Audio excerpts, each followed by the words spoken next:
still there. And you can stand at the top of what was the equivalent of Royal Avenue. And you've got this magnificent road stretching all the way down as far as you can see to the sea. And you've got these wonderful buildings. They're not all standing right up high, but you can see the foundations. You can see the shops. You think shopping arcades are modern. Not at all. Wonderful shopping centre. Some of you women would have had a ball in ancient Ephesus. Leather makers, jewellers, silversmiths, and the magnificent circus, the public place where Paul preached. And I stood there, I thought, this is fantastic. I'm actually standing in the place because the city was so huge and sophisticated.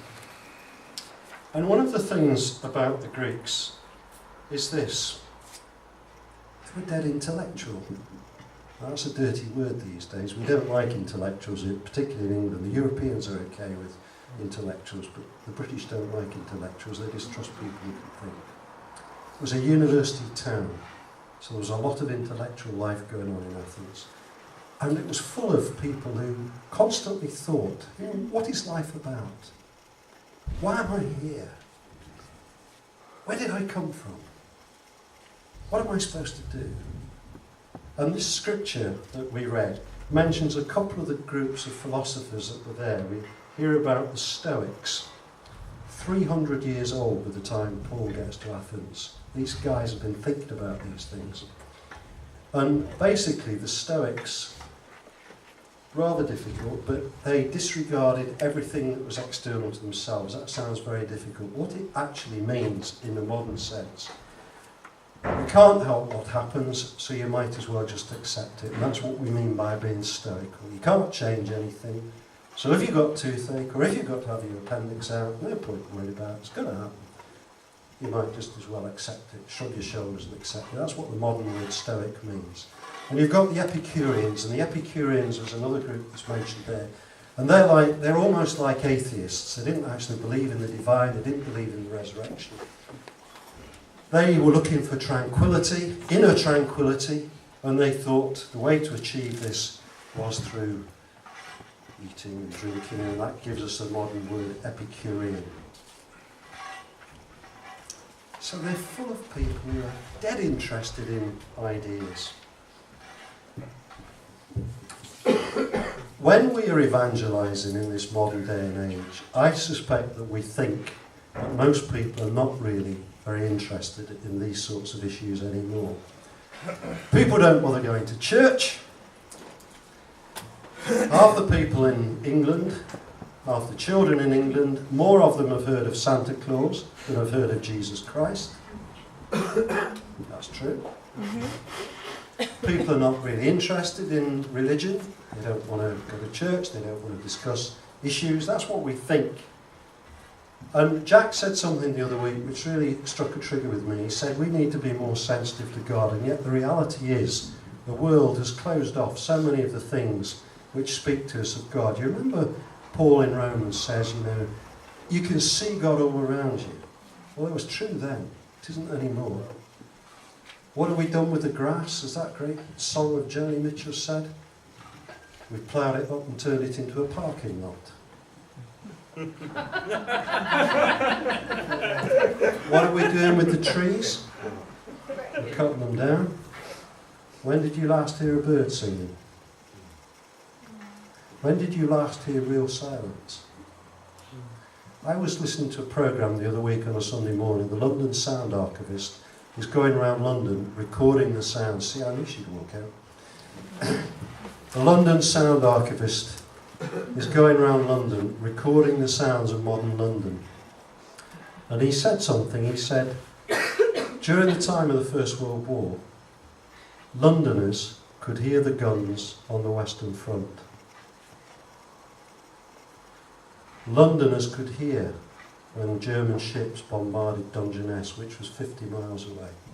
You could hear it. Why? Because all the noise that we have now wasn't there then. When did you last hear a bird singing? When did you last look at the stars? And when could you last see a star? You see one, might see another one over there. Just occasionally you can see a couple.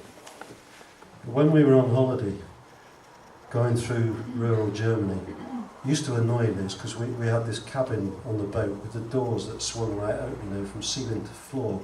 Liz would be in bed and I'd have thrown back the doors and I was hanging out over the balcony and I was just looking up because you could see nothing but stars. You know, when it says God flung the stars into space, and it was like, Liz makes these apple sponges, and she infuriates me because she throws icing sugar over the top of them. And it's absolutely dense. And that's just how the stars were. It's not just one here and one over there, and a bit more over there. I've seen millions and millions of these things. So thick it almost looks solid. And I understood what the Milky Way. You could actually see the Milky Way. It's like a great white streak. It's all separate stars. But we can't see it anymore. A, because people don't look up, and B, because the light pollution. See, and it's so difficult for people just to see all around them or hear all around them. The reality of God. So it's very hard for people in the world even to have that sense of God the Creator. God the Creator of harmony, God the Creator of beauty, and God the Creator of the space and heavens and so on. Yet the reality is, I know we think like that, but the reality is people in this world still are hungry after God. They really are. People are desperately lonely. They really are longing for something more than they've got. They don't go to church, but look at the growth of alternative religions. People really striving for something. They don't go to church. But soap operas are more real for some people than life itself. Do you know that? I find that the most depressing thing in the world. That what's going on in Coronation Street, and what's that other thing called, EastEnders, that is more real and more important to some people than what is happening in the world around them. Soldiers are dying in Afghanistan, millions are dying in Africa of AIDS, and what's happened to some pub landlord in the EastEnders becomes more important as a topic of conversation and concern. And ask yourself, why have so many people signed up on this Twitter thing?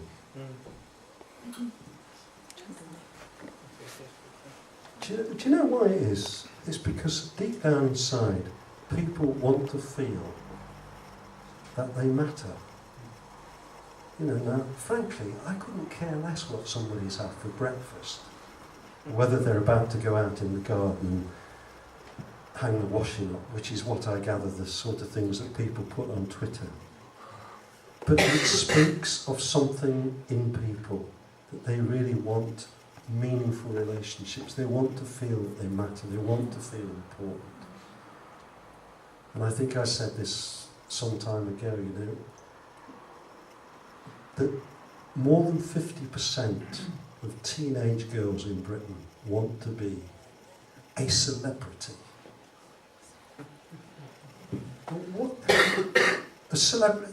When I was small, a celebrity used to be somebody who did something. A celebrity was a famous footballer, at least something. But now, a celebrity is a celebrity.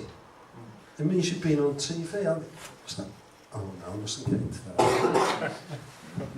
But there's that real longing to be significant, to be meaningful. So, although it's not easy for people in the world to have that sense of God, there is still that longing in them, and it's not surprising. Because God has put in everybody's heart, it says in Proverbs, God's put in everybody's heart a sense of eternity. And that groping out, as Paul says in that passage that we read. So, all around us, whenever we think, there are lots and lots of people who are desperately lonely and are looking for something. And here we've got Paul coming to this sophisticated city